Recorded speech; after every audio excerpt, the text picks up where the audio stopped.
Today's speaker is Tom Tresser, who will discuss the book he co-authored with several other prominent Chicago progressives entitled Chicago is Not Broke. Tom is an educator, organizer, creativity champion, public defender, and fighter of privatization. He has been doing civic engagement and grassroots democracy for over 40 years. I give you Tom Tresser.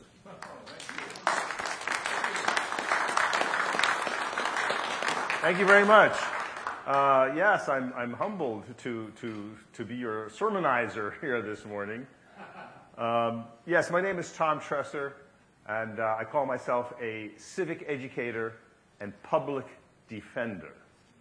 Public defender. Let that sink in. No, it's not about courts, but it is about justice. It's about the word public itself.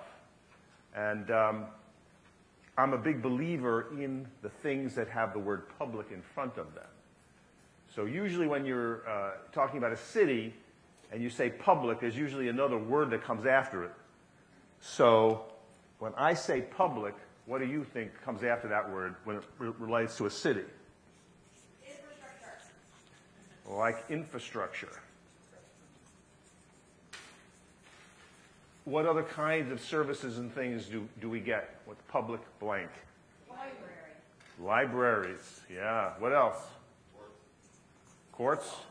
Schools? Transportation. Yeah, mass transit. Army.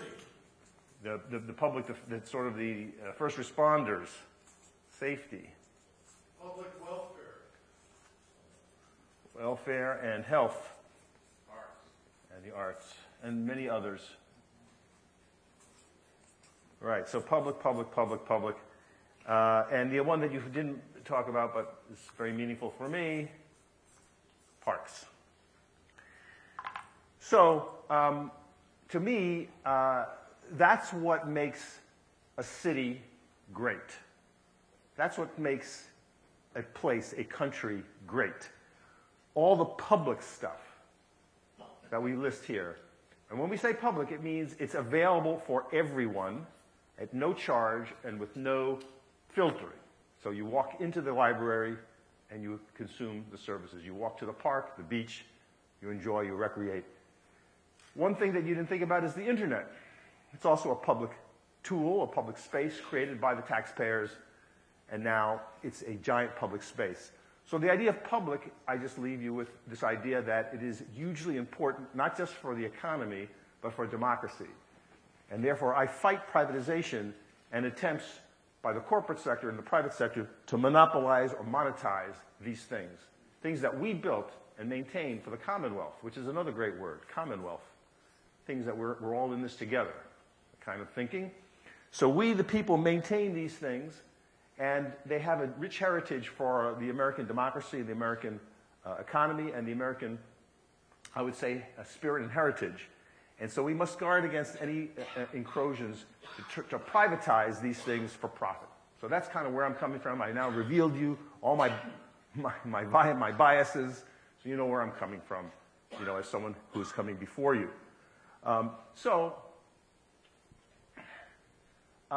Before we get into the content of the book, I want to say a little bit about budgets. And as people who with the word ethics in front of your organization, I gotta say, we don't see a lot of conversation around ethics in America, do we? I mean, no. This is kind of a free-for-all, Wild West, winner-take-all. Big guy pushes the little guy out of the way. You know, University of Chicago, the markets do no wrong. I mean, that's the kind of thinking that we have running amok in America that will destroy the planet, frankly. And so the idea of ethics interceding with or interfering or overlaying some other corporate profit or some other, you know, value system that says, you know, in other words, what is something worth down at the University of Chicago when they say the winner is the one that sells the most widgets. But then your ethical conversation comes and says, well, what if the widgets are made by child labor in Malaysia for $1 a day? Well, don't confuse me with ethical arguments, you know what I'm saying? So I very much present to your respect and lifting up of the word ethics. It's usually important in my work. So talking about budgets is very much germane to this thing. So a budget is much more than just numbers on a page. And some of us are really good with numbers, and some of us, like me, are kind of sucky at it. And my wife is the person who maintains our books in the household. So I'm not the guy to talk about balancing checkbooks and whatnot, but I am the guy to talk about the ethics of budgets, I think. So the first thing we want to say is that if we are in Chicago, and for those of you that live in Chicago or love Chicago, we got to note a few things. Who is governing us at the various levels of government right this minute? Well, we have this guy, Mayor Emanuel, who's a multimillionaire investment banker. Then above him, Bruce Rauner. Ooh, I heard some boos from Bruce Rauner. Well, he's a centimillionaire, and he's put us in a situation where we have no state budget for the second year in a row at huge costs to nonprofits and social organizations all across the state, putting them into chaos. Unprecedented. And then, of course, above him, we have this guy, a billionaire. So if you think about the trifecta of governors from the city up, you've got people who are all about the money, aren't they? They're all about big deals. And I don't think, frankly, much about ethics in the way that we are cherishing them.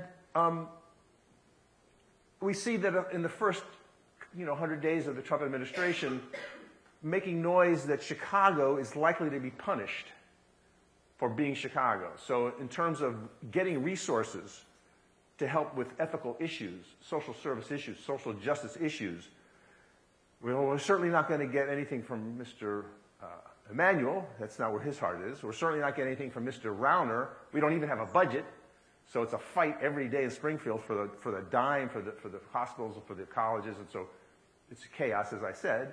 And we're certainly not getting anything from the Trump administration. And to the opposite, they are threatening to take billions of dollars away from us because we in the city are declaring ourselves to be a sanctuary. And I noticed that is consistent with your values. Am I right? The idea of welcoming the stranger?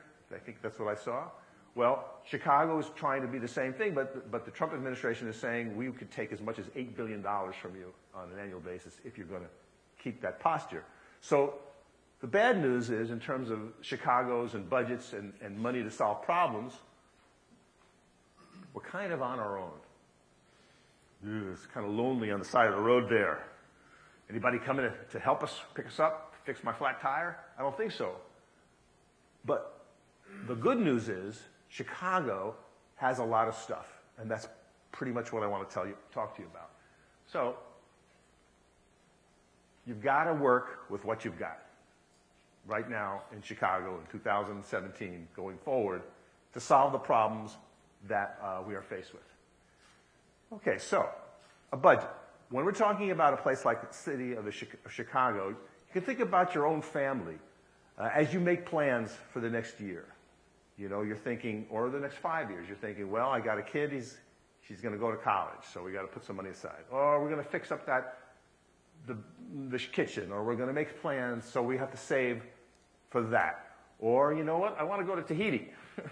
So I don't have enough money to go to Tahiti, so I better start saving for that. So you're making plans for the future, and you're setting priorities. What's important? What's going to come before something else as you're making your plans? So Mr. Monkey here is putting his coins on the banana pile. Because that's what he's thinking important. And so has he thought things out? Has he really talked to Mrs. Monkey to think about these other plans, like fixing up the tree? They got to fix up the tree. But Mr. Monkey here is not thinking perhaps wisely or into the future, or thinking maybe too short term. But when you place your bets with your money, you're saying, here's what's important. I'm going to do this before that. And so, as I say, it's a roadmap into the future. A budget is a roadmap into the future. Because you see, the world as it is right now, right, the kid not in college, or the house without the remodeled kitchen or whatever, or your business plans but not the business. So you're seeing how it is now, and you're thinking, how can we get to that better future 5 years from now? And part of it is through planned work, but also money. How can I budget the dollars? And then you start thinking, well, I'm either going to have to make more to make my plans real, or I'm going to have to do with less. So I'm going to have to do, I won't have that extra banana split that I always have. I'm going to put that in the jar. So you have to make some adjustments, and so that's what you're doing. You're making a roadmap into the future. And therefore, we say a budget is a moral document. So that's why I want to say that it's just not numbers on a paper. When you're talking about a place like Chicago, it's your aspirations, it's your values. And so here's your values here on this paper right here. And so those values guide everything in this joint. Your programming, your budgeting, the things that you do, the things you celebrate, it all comes from that. And so same with the budget. That budget will tell you a lot about the place. But it's also a show card, a scorecard for who's winning and who's losing. In a place like the city of Chicago, despite what politicians say, like, for example, children, they're our most important assets. We love children in the city of Chicago. Have you heard politicians say that? Oh, yeah. Just like you hear employers say, workers are our most important assets. We love our workers.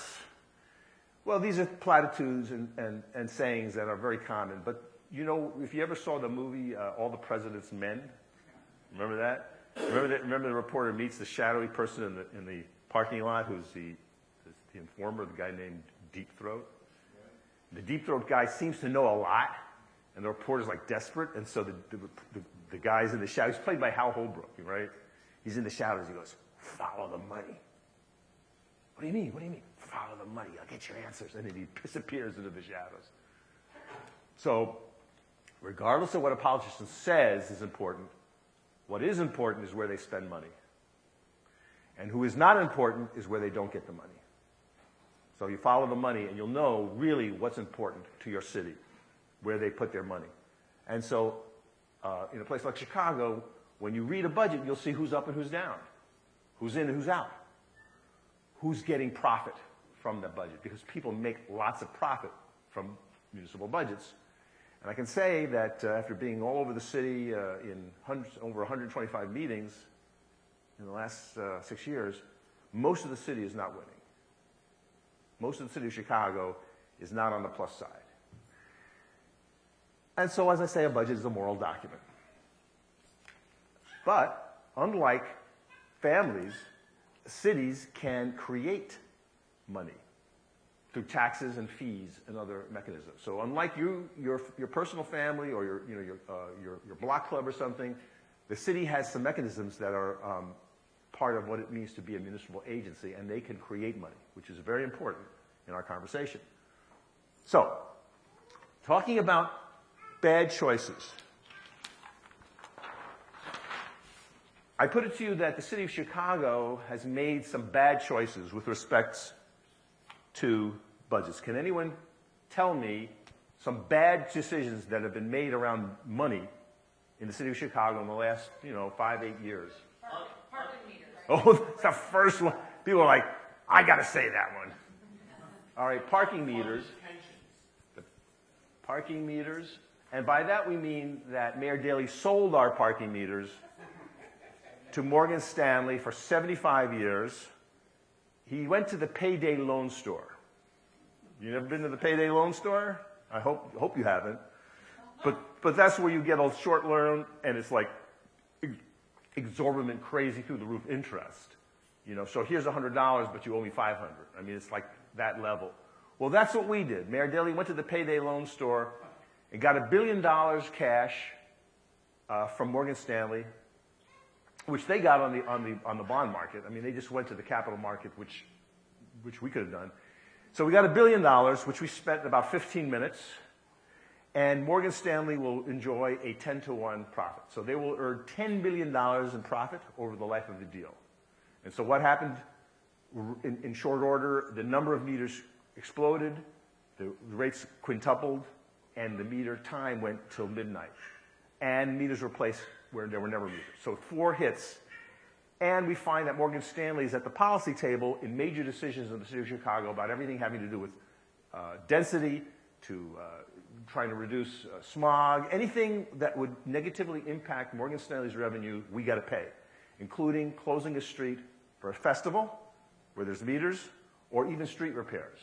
So anytime you take a meter offline and therefore deny Morgan Stanley revenue, you got to pay. That's the deal that we did. That's why I vigorously oppose privatization. It's the worst deal in American civic history, and we're the laughingstock around the world of people who understand public, what it means to run a city for people. Bad deals, corporate crime, inside deals, Michigan cockamamie deals.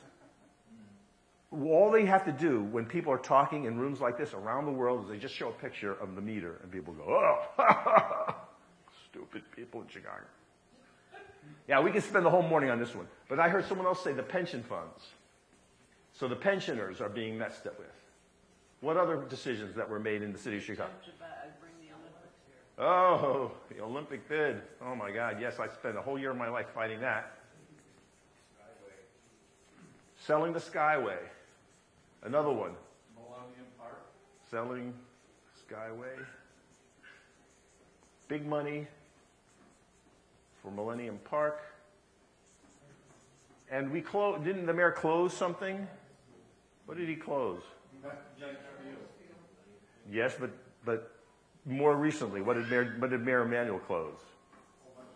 He closed schools. He closed 49.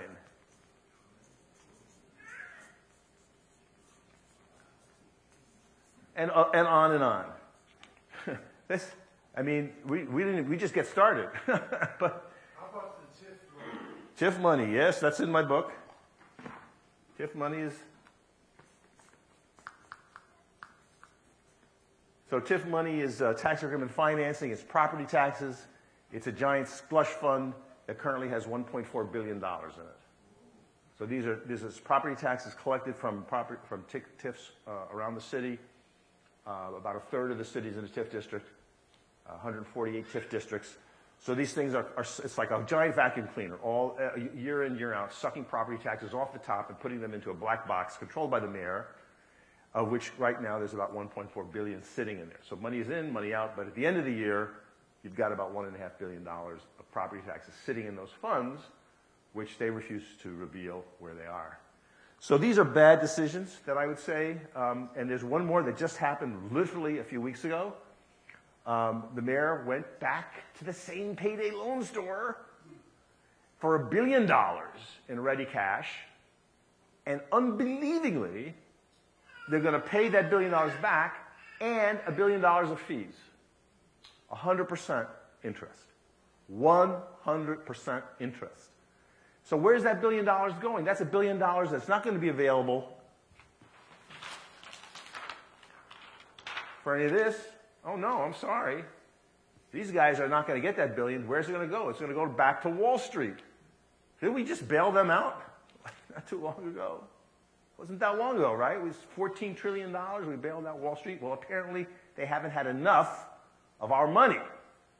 So the mayor is going to send them another $1 billion. So if you live in the city of Chicago, too bad for us. We're going to reach into our pocket and just take out like $100 and put it in an envelope and mail it to Wall Street. Because that's what he's done.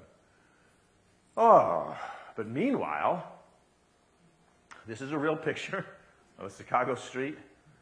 You got to take care of the basic block and tackling of cities. So someone said, the first thing that someone said here was public infrastructure. Well, this is your roadways, this is your sewers. We're talking about lead in our water, right?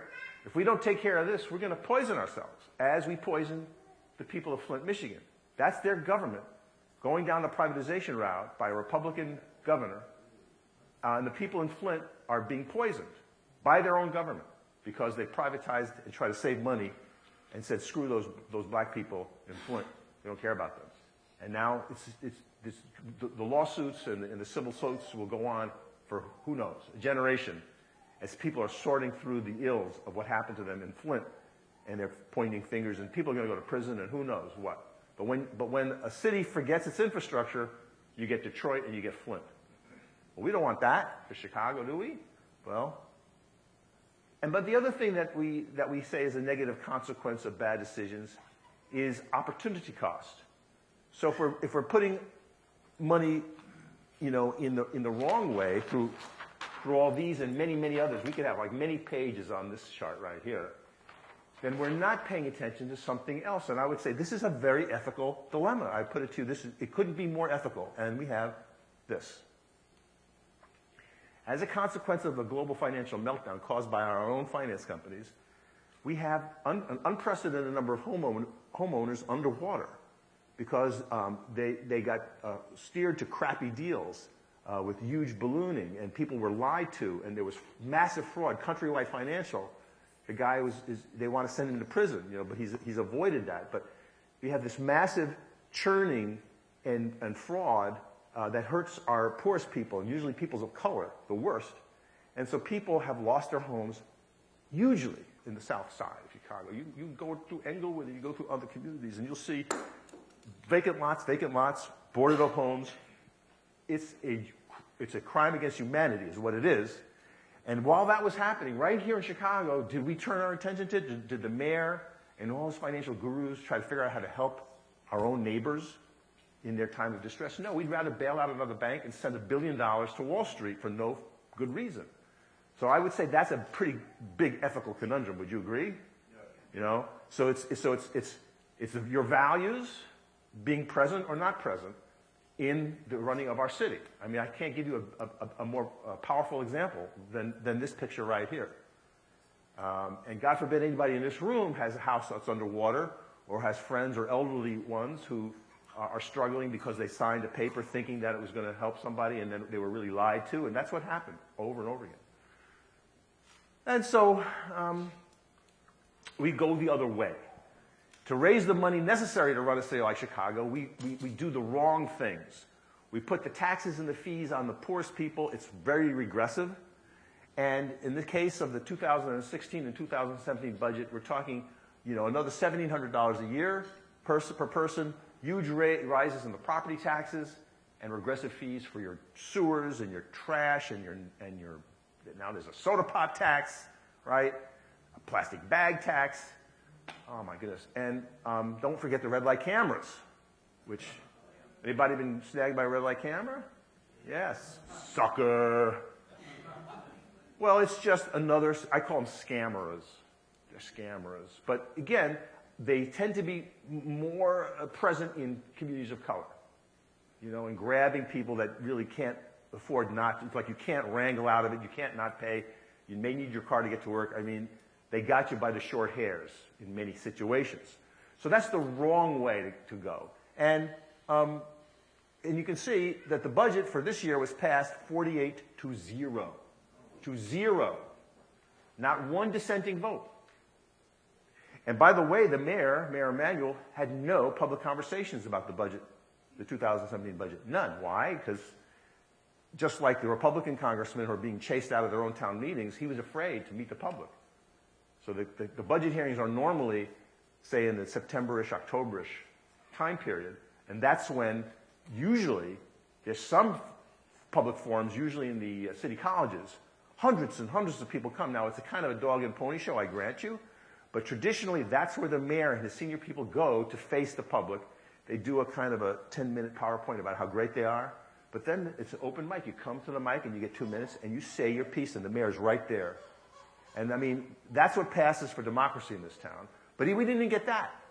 Not even that. He didn't even do us the courtesy in 2017. And so this is what we got, 48-0. However, there is a place where we are talking about budgets, and that's in rooms just like this. So give yourselves a round of applause because you're here. Come on, give yourselves a round of applause. You showed up on a Mother's Day, on a beautiful Sunday day, to talk about this stuff, and that's what we need. We need more democracy at the grassroots. And so we've done meetings like this all over the city since the book came out in July of last year, and today is the 47th public meeting around Chicago is Not Broke. How about that? Pretty cool, huh? So we seek conversation. We want conversation. We want to expand your civic imagination. That's really what my goal is to blow your civic mind about what is possible and not possible in the city of Chicago. Because what these guys are doing is shutting all this down and sending the money in the wrong direction. Okay. Let's talk about Chicago is not broke, funding the city we deserve, a compilation of short, pithy articles, eminently readable, lavishly illustrated. It starts with Ralph Martier's A Guide to the Chicago Budget. Now, Ralph is our greatest civic expert on finances. He's often called upon by the legislatures and unions and civic groups to testify. He's a professor, and what he's done is cooked up a primer. And so, if you do nothing but get through the first chapter of the book, you are armed and dangerous, and you can have a civic fistfight with anybody. Boom, boom. They talk about budgets, you go boom, boom, budgets. So you'll be a smart, and you'll have a good grounding to further your studies.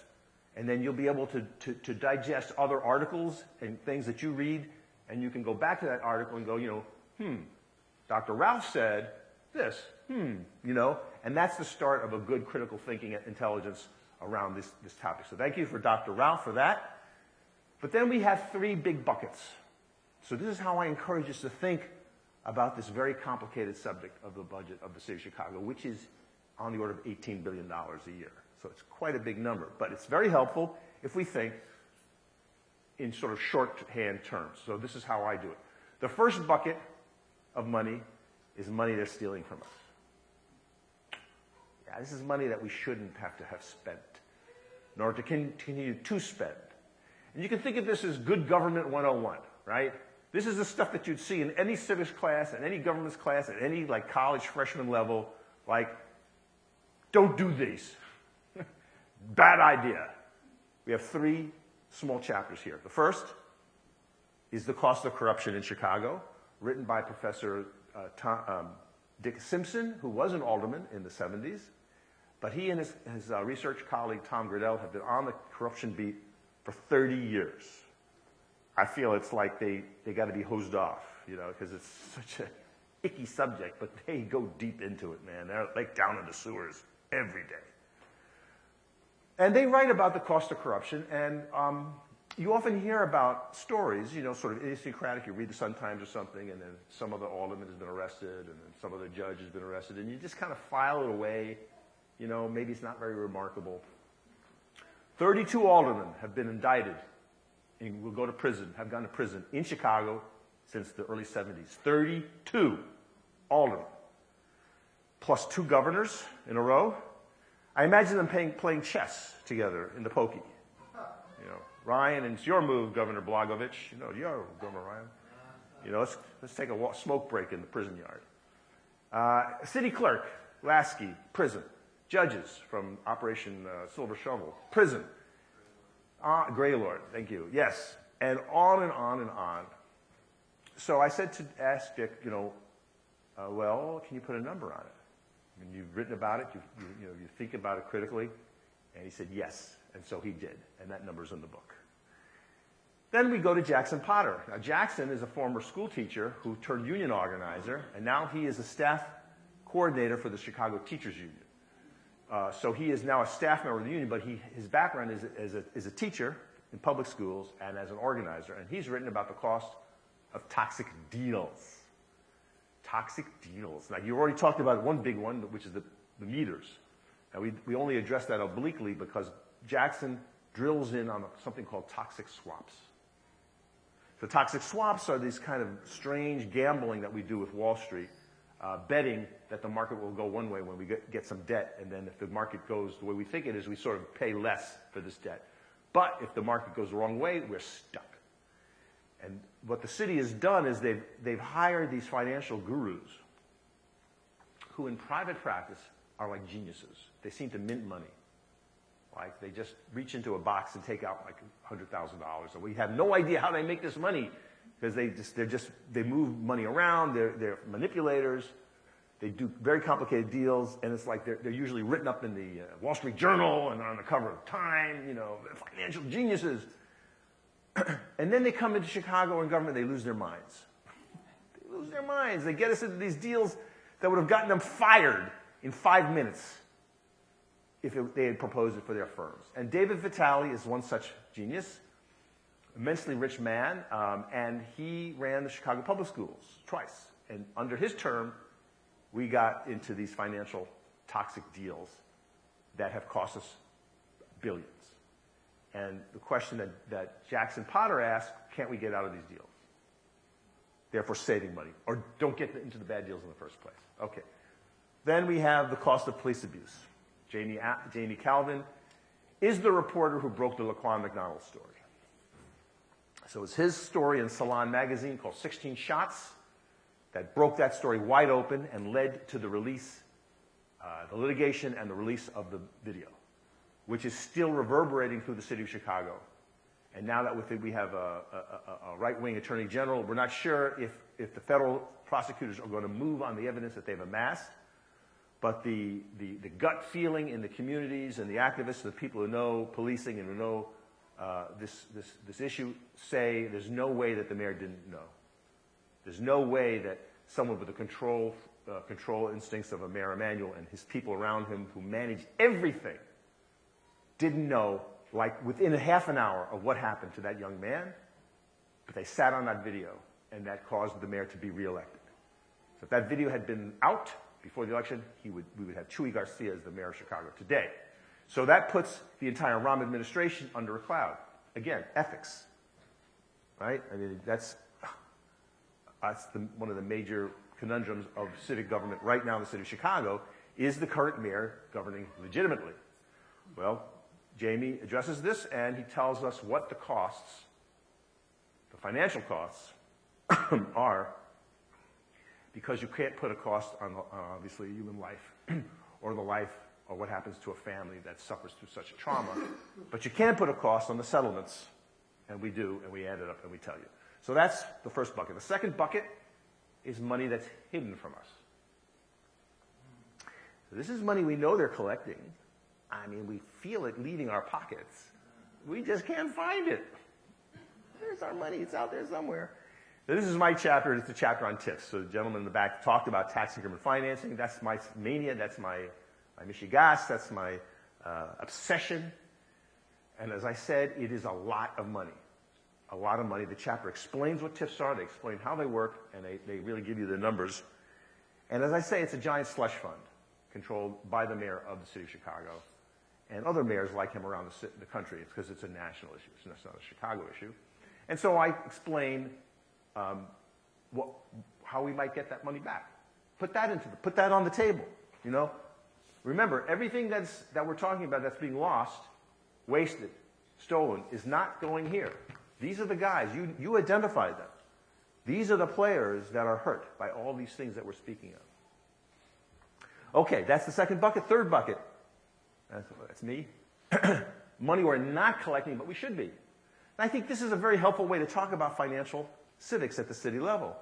This is where we start to expand our civic imaginations. Remember, I was saying we need to blow our civic minds. So here we're saying there are some things we could do that are being done elsewhere. So nothing in this book is not being done someplace. So there's no crazy, never been seen before ideas in this book. And so if we did these things, we would be collecting money that's just sort of flowing past us. You know what I'm saying? We're like leaving money on the table. You're walking away from the casino without taking your winnings. You know, there's a pile of money. You just walk by. Oh, look at that. There's $100,000 here. I'll just think, I'll go over here and just leave the money sitting there. So we're saying, let's not do that. Let's be proactive, again, and do these things which are being done elsewhere but not here. And all we're saying is, why can't we at least discuss them? And having that civic conversation, which is kind of what we're starting to engage in, is the start of the process. So these are three ideas in this chapter. The first is a progressive income tax for the state. That's written by Hillary Denk. She's on the state board of the League of Women Voters, that radical group. Whoa, League of Women Voters, whoa. They're going to come to register you. Yeah, they're about 100 years old, and they've been working in the civic space for almost 100 years. And, of course, their major thing is getting you to vote and protecting the vote, you know, as the basic molecules of democracy. But they do a lot of policy work, and this is not necessarily known about the League, but they go deep into good government practice. And one of the things they've been trying to fight for in this state for at least 20 years is a progressive income tax. Now that means the rich pay more. The rich have more. They enjoy their prosperity as a result of being in America and consuming these products. You know, Elizabeth Warren says, congratulations, businessman, for starting a business that makes you a gazillionaire. But guess what? You got your products to market on public roads. Your workers were educated by public schools in many cases. Your products are regulated by laws so that no one can just rip you off and do a cheaper version. So all those things, by the way, Mr. Successful Businessman, is a result of this here, this public stuff. So don't shortchange public. And so therefore, a progressive income tax is ethical. It is highly ethical and good government and good fiscal policy. And so what Hillary explains all that and says, you know, if we get a progressive tax for the state, it's going to help us here in the city quite a bit. Second idea, a financial transaction tax. This is the biggest number and idea in the book. And I guess it offends some people's sensibilities, but I would invite you to interrogate that reaction, because when you go to the store and buy a can of pop, you pay a tax, right? You buy a shirt, you pay a tax. You buy a new car, you pay a tax, whatever. But the financial gamblers on LaSalle Street who ran a quadrillion dollars of value through the exchange every year. So a quadrillion looks like this. There's a 1, and then 1, 2, 3, 4, 5, 6, 7, 8, 9, 10, 11, 12, 13, 14, 15, 16, 17, 18. That's a quadrillion. That's a real thing. That's how much value is passed through the exchange in 1 year. No tax. Just that exchange? Just that exchange.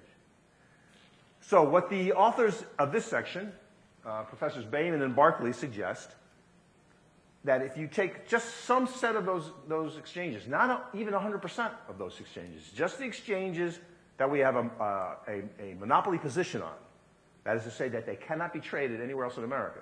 Just take those products and you put $1 trade, $1 fee on the seller and the buyer, each contract. Each party pays $1. Based on the volume, it's $12 billion in 1 year. And for the sake of argument, we said, if that's how much would be generated by 1 year's worth of fees on these specific products, then let the city of Chicago take a percentage of that equal to the percentage of the population of Illinois that it contains. Just as a place to start the conversation, that's $2.2 billion. So we'd be willing to split that $12 billion with the state and the county. And I guess if the feds need some too, they can take some of it as well. But give us $2.2 billion, or we'll be happy with $2 billion. I don't want to be a pig. $2 billion a year from the financial exchange.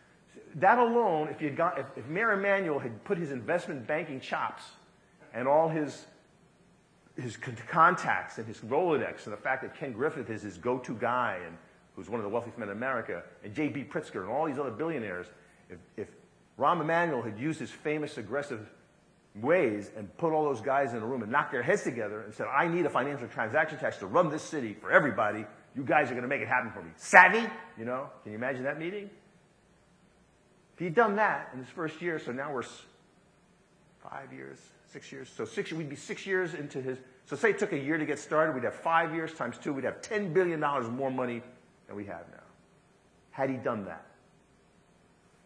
Anyway, we invite you to consider this idea. It's often called a Robin Hood tax. So it's an idea whose time has come, and it's in play in about 28 markets across the world. Okay, final idea, a public bank for Chicago, written by Mara Enya, who ran for mayor in 2015. She's got a PhD and a law degree. She's one of the smartest policy wonks I know. And we invite you to consider what would happen if the people of Chicago owned its own bank. head is exploding. And so that the bank would be existing to serve the people and not rape the people, not rip you off. And so is there any place to look in America to understand what that might look like and how it might work? And yes, there is. I hear you. This is a learned crowd. Yes, sir. The Bank of North Dakota. I invite you to Google it. Look it up. It's 100 years old. This is a prairie, Republican, conservative state that's had a bank working for its people for 100 years. And it's the reason why North Dakota's economy is the best in the country and has weathered all the crazy changes, even the oil shale up and downs. The price of oil was great, and then it went into the toilet. Their economy is solid. Look it up. No small bank has failed in North Dakota in 15 years, whereas here in Chicago we lost Seaway, we lost South Shore. Now, the South Shore Bank was a socially conscious bank. Very ethical. It would be on your wall. They helped people in the South Side, including black families and small businesses for decades. But when they went under, when they were troubled, did we lift a finger to help them? No. Adios muchachos. Again, an ethical decision. So what does it mean if I'm a person, a customer, a consumer in North Dakota, and I avail myself through various means of the services of the Bank of North Dakota? It's cheap credit. What it is. I can do things and cost me less, like going to school. Student loans are 4 to 5 points cheaper for the comparable education in North Dakota than here. Well, we ran the numbers, and that's in the book too, but we suggest under one scenario that a student in North Dakota versus a student in Illinois for the same kind of deal, the student in North Dakota is going to have $5,000 to $8,000 more in their pockets at the end of that loan period for one kid. So where happens to that $5,000 to $8,000 that they get to spend? They keep in their pockets. That's money they invest. That's money they can hold on to. They consume other things. The people in North Dakota then benefit from that virtuous recircling of money. So in other words, instead of shipping that $8,000 to Wall Street, again, you think I'm getting a theme here in my remarks. We keep shipping money to Wall Street for no good reason. The good people of North Dakota is going to keep that money in North Dakota to benefit themselves. You see the principle here of recirculating, keeping things going at the local level. First-time homeowners, small businessmen, expanding their businesses, farmers, keeping their farms in the family. That's what's going on in the Bank of North Dakota. And we're just saying again, don't believe me. Pick up the phone, call someone over there, get in the car, go over there. Come on, you guys who have run think tanks and people who are in office who have staffs, look it up, man. This is not a fantasy. The Wall Street Journal has written about the Bank of North Dakota. They love it, for goodness sakes. It's got to be great, right? Wall Street Journal's writing about it. Okay. And then the last chapter is my good friend Jonathan Peck, one of Chicago's most esteemed and senior organizers, asks the provocative question of what now? What do we do now? How do we organize and go forward? So that's the book. That's the Chicago is Not Broke, Funding the City We Deserve. Money that's stolen from us, money that's hidden from us, and money that we're not collecting that we should be. It all leads to expanding our civic imagination and to move us from a frame of scarcity. We don't have money for you. There is no money for your community. There is no money for your public stuff that you would like to expand and improve. I'm sorry. To move from that phony dialogue of scarcity to one of civic abundance and unlimited civic possibilities. That's the book. Thank you very much.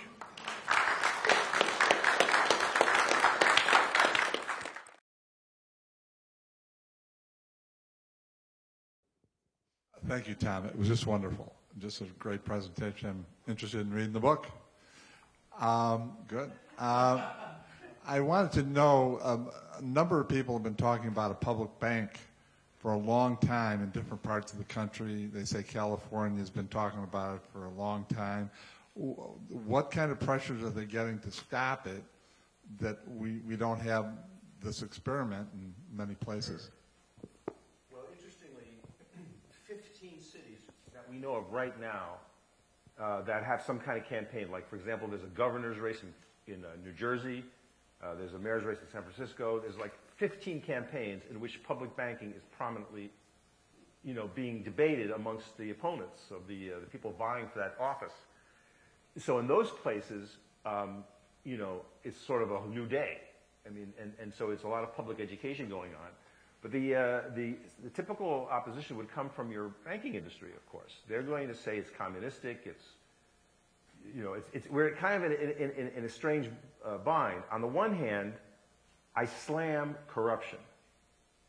So I'm very opposed to, the machine, the way it's run the city, because that is the enemy of excellence. So when the machine is present and you hire your brother and your cousin and you pass your automatic office to your child, there's no excellence, there's no service.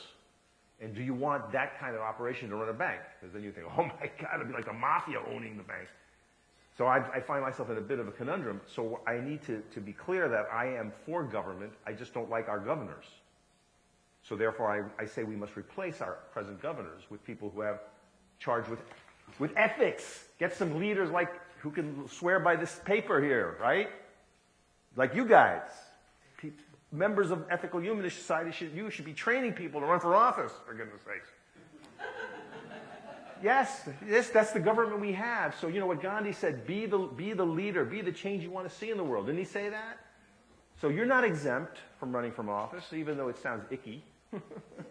So yes, so the banking industry will automatically say, it's not this, it's not that, and they will make those calls to the people they give money to, which is, so I mean, the chairman of the Senate Banking Committee, in the state legislature receives money from the banking pact. So is he going to call a bill? So that's why it's a grassroots thing. You've got to put the pressure from the bottom up. When people are coming to you to run for government, for local government, as state rep and state senator, or even people come in to run for governor, if Chris Kennedy ever comes here, or you ever go to a forum with Chris Kennedy or J.B. Pritzker or Bruce Rauner, ask them, what's wrong with a bank, public bank? You see what they say?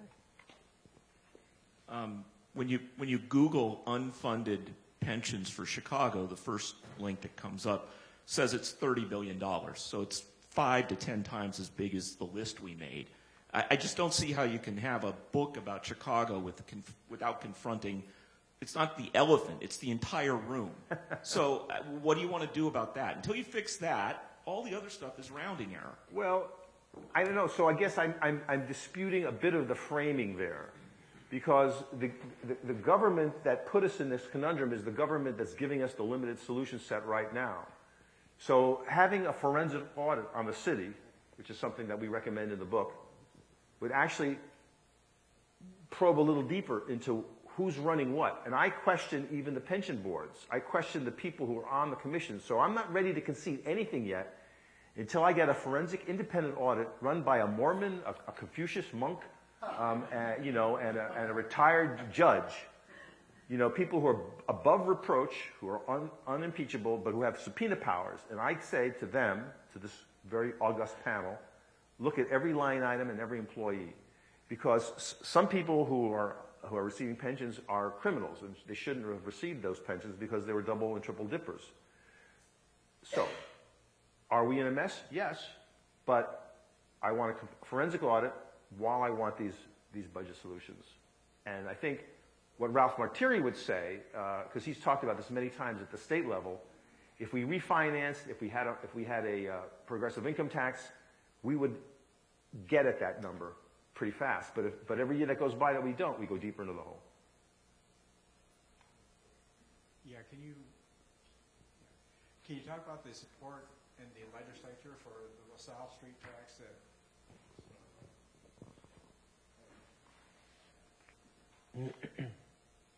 I think the question was what's going on in the legislature with the LaSalle Street tax. Right, because that's what you talked about, the taxation of the electronic transactions for stocks and bonds. Now, I understand from an organizer that's kind of dead in the water, that there's not a lot of support for that in the legislature, and what's being done to maybe, Well, the National Nurses Organizing Council, is aggressively organizing around that. They've had legislative hearings. We have Mary Flowers with a bill. But yeah, I mean, Mike Madigan, he's a millionaire. I mean, he's in the pockets of big business. So it's got to come from the ground. You've got to be pushing pressure on your state reps to demand this. And when you have enough of them, they can't ignore it. They're also going to do actions. They're going to go to Springfield. So if you talk to me later, I can get your information and make sure you're in the chain of command when there's a hearing, when there's an action, when there's a protest. It's got to come from below. Does that come out from local? No.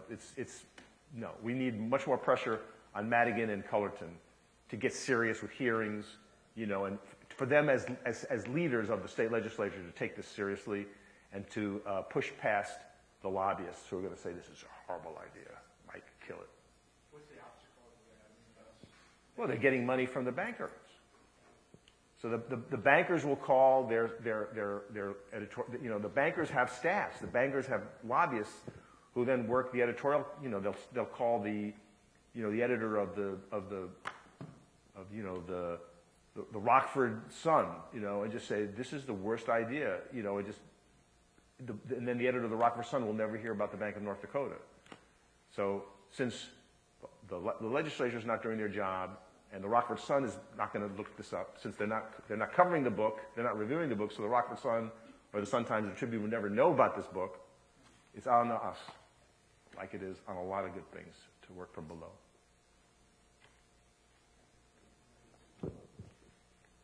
Could you give us a definition of a TIF, which I thought is an attempt to get businesses to pay their equitable share of the taxes? And what do you think, and may I ask too, what do you think about the DFA, Democracy for America, who are talking about, pressure from, largely the middle class to be more equitable and fair?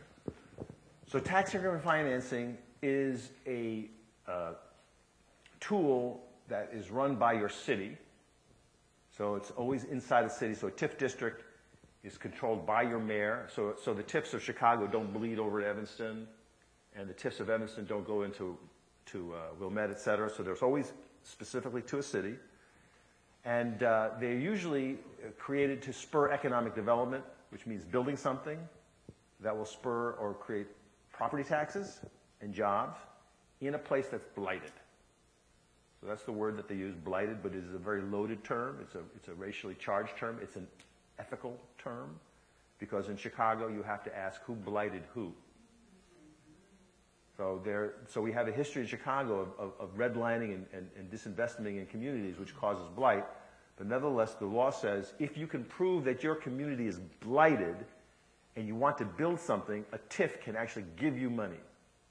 The city will give you money. It's not a loan. It's a gift to the developer to create that project. And then the TIF district captures every penny of incremental tax for the next 25 years. So it is the opposite of what you just said. The TIFs rob the treasury of property taxes and place them into a sequestered black box, inaccessible to the public, hard to scrutinize. And as far as the DFA, they're great. I love them. I've taken their training. I love them. I love Bernie's new group, Our Revolution. I love Paul Wellstone's legacy organization, Wellstone Action. All those offer excellent training for how to run for office and how to think about citizenship. Yeah, they're good. Thank you. You really depressed me. And so, and actually, that's the truth. As I toured this country, Chicago seems like a tremendously vibrant city. I mean, I can go to so many other places. So something's been going good happening in this place. Not evidently, it's perilous, but Emmanuel and the other people who ran this place did some good. And then the last thing I noticed is not an ethical word, but what about a casino in Chicago? Is that a possibility? Casinos. Yes, the mayor loves that idea. It's my thinking that that is what's happening They're paving the way for that in the convention center. So we're giving the Marriott's Hotel $55 million from the TIF funds to build the new Marriott's Hotel next to the DePaul Arena. But behind them is a vacant land where I think the casino wants to go. The mayor has been very hot for a city-owned casino. I'm opposed to that. It is another regressive way to raise money. In other words, you would add that to the red light cameras and the Payday loan store.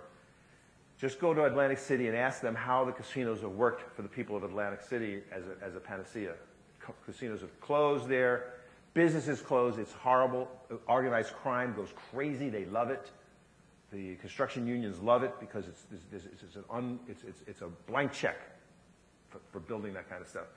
So the politicians say, well, look, you drive over to the Horseshoe Casino or something over there in Gary, and you see a lot of Chicago licenses. So we're, why don't we rob them? They're robbing you. Why? We got to rob. So when a city, God forbid, builds a casino, you're betting against your own citizens. You're hoping that they're a bunch of chumps. And especially if it's slot-driven, which these things are, slots are the worst. You get senior citizens spending their pension money, sitting there, and I've seen them. They sit there and pull that lever all day. Well, now it's not even a lever. It's just a button. And there goes their pension money. So they get a free bus ride and a free lunch. And we want to be part of that? No, I would say that is highly unethical. It's a no-no. Or as they said in The Godfather, it's an infamia.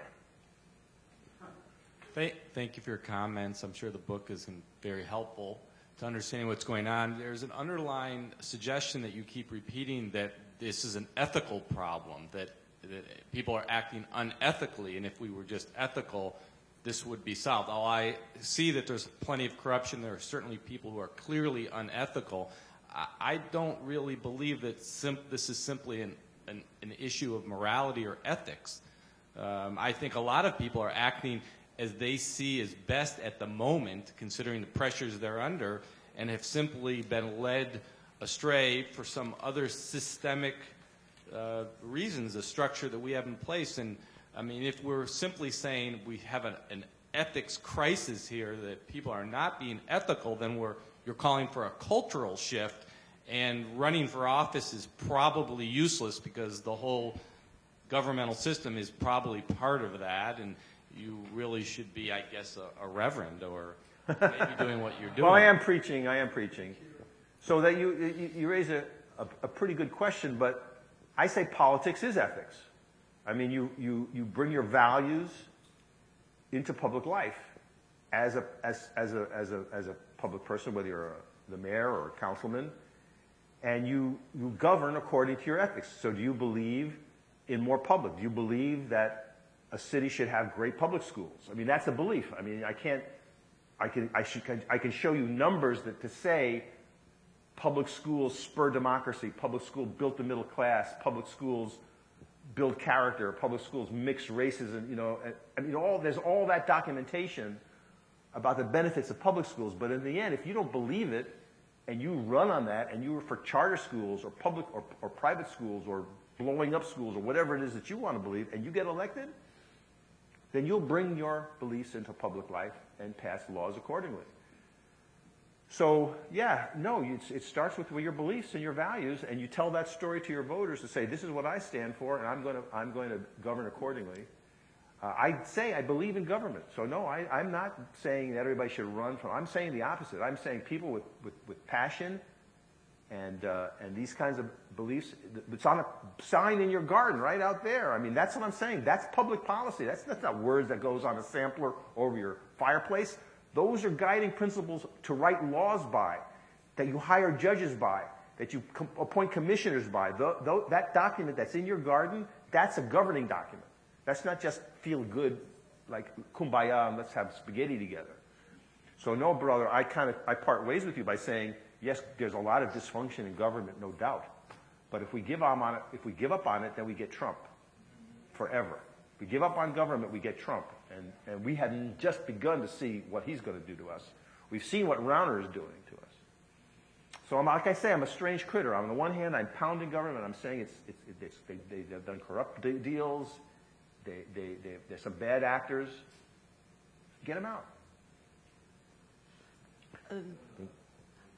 Over here, thank you so much for your talk. One question I have is, long ago I heard when studying economics that one of the factors in a city's either like culture or perpetuity of corruption is the idea that how smallly divided, like say the aldermanships or parishes or something of the city are. And a fellow student of mine when I was in college was studying and claimed, and of course I was out east, so of course I got a lot of claims about how bad Chicago was. So that colors his perception, but when he was studying it, he said part of the reasons that corruption is able to thrive in Chicago is how smallly divided these aldermanships are. Do you think that is a factor in that? And if so, how much of a factor? So you mean like we have 50 aldermen, and like Los Angeles has like 11 or something? Well, some people think that that small representation is good, and some people want even smaller. So like you should govern in like a 10-block area. So some people are thinking like a little village. You can walk to work, walk to school, walk to shop, and so you need like 100 villages in the city. So I don't know if we'd have like 100 aldermen.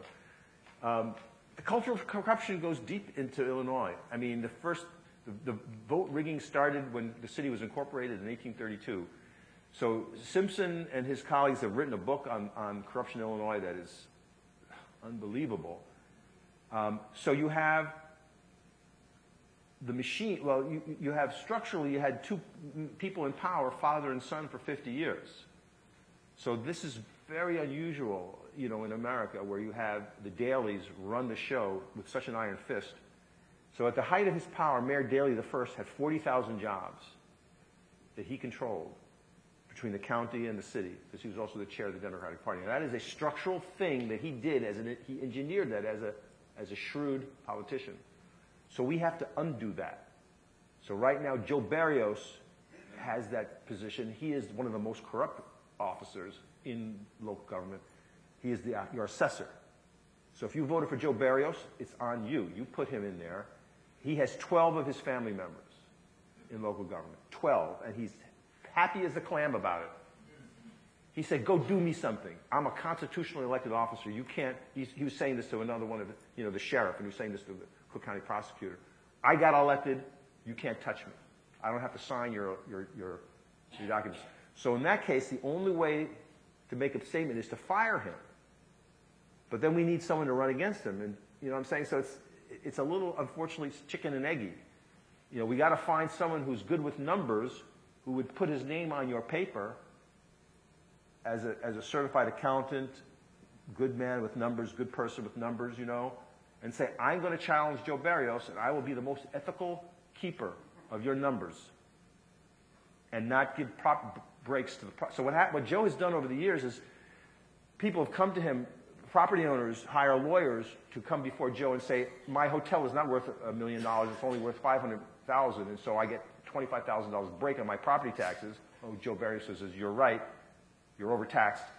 That $25,000 that he just forgave that property owner goes on us. He's done that over $1 billion.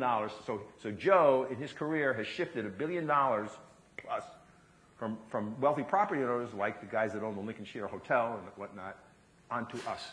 And then that lawyer who came before him and argued, he then goes and gives money to Joe's PAC. And that's all out and open. And then Joe runs as he's the chairman of the Cook County Democratic Party.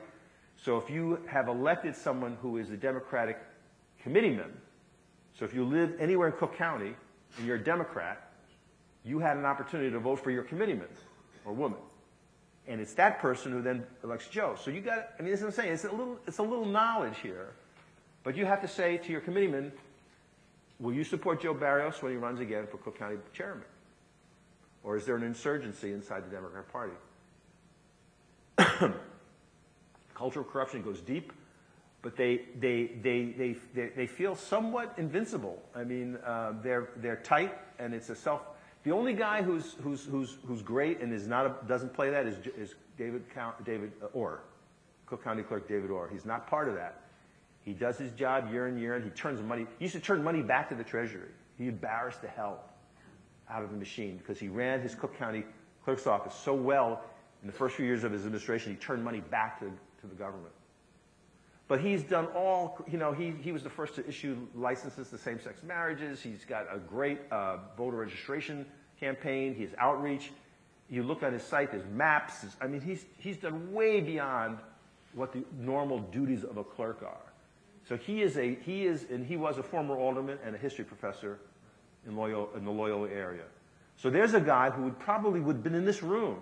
Like if we had this meeting 30 years ago, David would have been in this room, one of you guys. He spoke here. He would be of your spirit. And he chose that path to go from being a history professor to public life as an alderman. He was mayor for one day. After Mayor Washington passed away, he was the pro tem mayor. And then, of course, he got elected as Cook County Board president. He's about ready to retire. I mean, Cook County Board clerk. He's about ready to retire. And I hope that he has the muscle to pull someone up after him, someone who's like him. But see, these conversations that we're having go back and forth between policy and ideas and power politics, like voting for office, pushing someone out. I mean, these are uncomfortable conversations sometimes to have in different spaces. But we as civic beings need to be trained and smart about this. So when you're with whether it's your block clubs or your churches or wherever you hang out, your business associations, your schools, we need to encourage you to think in this way, and then somebody has got to say, I'm going to be the one that challenges Joe Barrios. Somebody's got to make that decision. And then when that person steps up, we got to help them. So one of the things that we do at the Civic Lab is we're going to have training programs for how to run for office. How to run, how to win, how to govern, privatization 101, TIFs 101. So we'll be offering all these little workshops so that when citizens like yourself say, like, I feel like I got a bug in my bonnet, I'm kind of interested in knowing, how do you run for office? Like, is it a big deal? How much money do you need? I don't know, Even if you get that notion in your brain and you got 2 hours to spend, we'll tell you. So I'll have a mailing list in the other room. I'll be selling books. They're all like $12 plus tax. It's a deal. It's a real deal, kids. It's the book with the answers. $5 billion of answers for $12. But yeah, sign the mailing list if you would. Then we'll send out information about all our future work and classes and so forth. I think I'm next in line here. Oh, yes.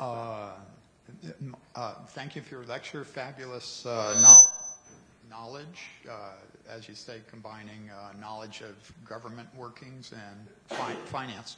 And I have sort of two questions, if I can get away with it. First of all, could you tell us about your personal history and how you gained all this awareness? And number two, Lawrence Lessig has identified a central problem as being the influence of money on government. And apparently there are a few states that have adopted reforms that somehow insulate elected officials from the influence of money. And I was wondering if you might know anything about that. I don't. Okay, thank you for the questions. The first is a little bit about my own background. Well, I came to Illinois in 1980 to be an actor, so I was a Shakespearean actor. Yeah, crazy, huh? I had hair and everything. Yeah, I was an actor, and then I was a theater producer. So all I cared about for a long time was just how my little theater was doing, selling tickets, et cetera, writing grants, sort of nonprofit 101, back in the day. We're talking about in the early 80s, building that nonprofit, struggling with it, writing grants, putting an ad in the newspaper, all the things that a little nonprofit does, not unlike this organization here. This organization has a budget, it's a nonprofit, it's got to worry about where the next dollar is. I noticed there was a collection. Part of your culture is to tithe. So the value proposition is if you like this place, pay. Because it's going to go away unless you help. Is that right? So you're saying, like, hey, I like this. This is a valuable thing. I'm getting something. There's fellowship. There's knowledge. Okay, I'm reaching into my wallet. Here's $10. Did you have to do it? No. But that transaction that happened while the music was playing is critical because you gave up your generous spirit, but these guys already were generous, weren't they? By building this place, by manning this place and staffing this place, I'm imagining that all the people that are here are volunteers. There's a lot of volunteer labor to make a place like this work. So their generosity, you are benefiting from it right this minute. And so it's kind of on you to say, well, I'm just going to freeload. I'm going to come in here and just sip the wine and have a sandwich and leave. Or no, here's $10. That's a little bit of what I can do. Or no, I'm feeling generous today. Here's $100. I'm feeling really great. Well, that kind of transaction, is kind of how I was learning a little bit about the dynamics of power in America. So, like, why is it so hard for nonprofits to operate? Why can't we get more justice in the world? Because we're unorganized. We have no power. So I spent a lot of time in the arts until 1990 when we had what was called culture wars. Does anybody remember culture wars? Somebody said, yeah? Well, it was the National Endowment for the Arts. NEA, sometimes you hear the word NEA, right? The NEA was coming up for a reauthorization in 1991, but some far-right politicians were attacking it. Jesse Helms, a senator of North Carolina, James Dobson, a Focus on the Family, and other right-wing evangelicals were attacking the arts. And so I left the world of arts to become a champion for the arts. And that's where I became a student of organizing power and politics and who these people were. I mean, I never heard of Jesse Helms, senator, a conservative senator from North Carolina. Why is he trying to destroy the NEA? What is going on here? There's something going on in America that I became concerned about. And what my analysis was is that there is an infrastructure, an architecture of right-wing organizations loosely orbiting each other, like the Dark Star, the Death Star, And there are funders that fund these groups. There's the Sciaffi Foundation, there's the Heritage Fund, there's the Cato Foundation. There's what I'm calling an architecture, and they are trying to take us back to 1830. So this is my personal one-sentence civic analysis. The Koch brothers would be the latest manifestation of this infrastructure. Their job is to take us back to 1830 for slavery, no regulation on business whatsoever, and if it's not slavery, it's basically slavery. So, basically, don't pay for labor, and don't regulate business, free for all, and no public shit of any sort. That's what these guys are doing, and that was my personal analysis of what was happening, and I was right. So I left all that to become an organizer. That's my story. What was the second part of your question about? I think we need to wrap up. All right. I really appreciate it very much. Sure. Thank you. Thank you.